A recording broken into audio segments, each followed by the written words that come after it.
আপনাদের যদি সেটেলমেন্টের অ্যামাউন্ট $100 যদি নিচে হয় এবং সেই সেটেলমেন্টের অ্যামাউন্ট যদি মাইনাসে থাকে, যদি জিরো থাকে, তাহলে আপনাদেরকে অবশ্যই এসডিএমের মধ্যে সেটেলমেন্ট করতে হবে, প্লাস সেটাকে স্টেকিংয়ে লাগাতে হবে।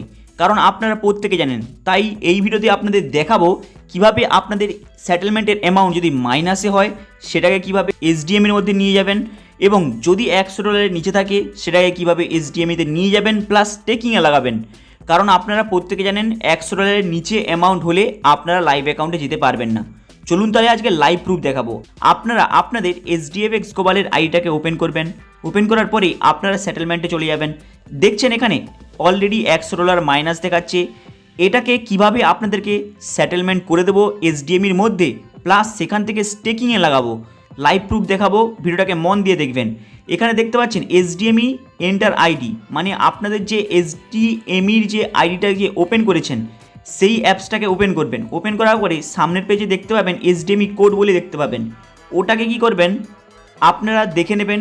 দেখে নেবার পর ওই এসডিএমই যে আইডিটা যে এন্টার করতে বলেছে ওখানে যে আপনারা টাইপ করে দেবেন।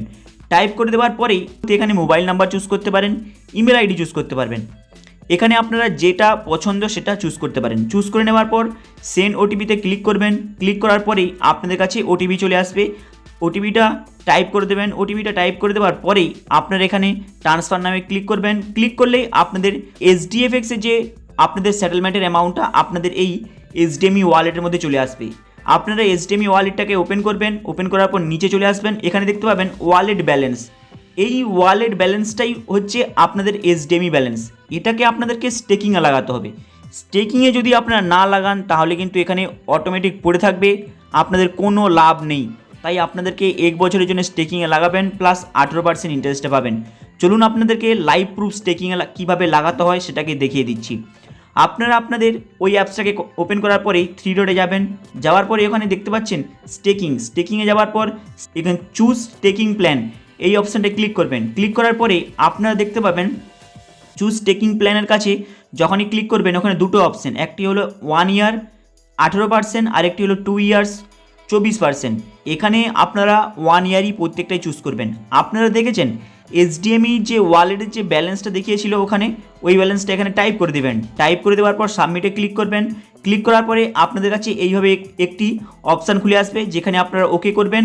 ওকে করার পরে আপনারা দেখবেন কিভাবে এটাকে আপনারা অলরেডি 1 বছরের জন্য স্টেকিংয়ে লাগিয়ে দিয়েছেন।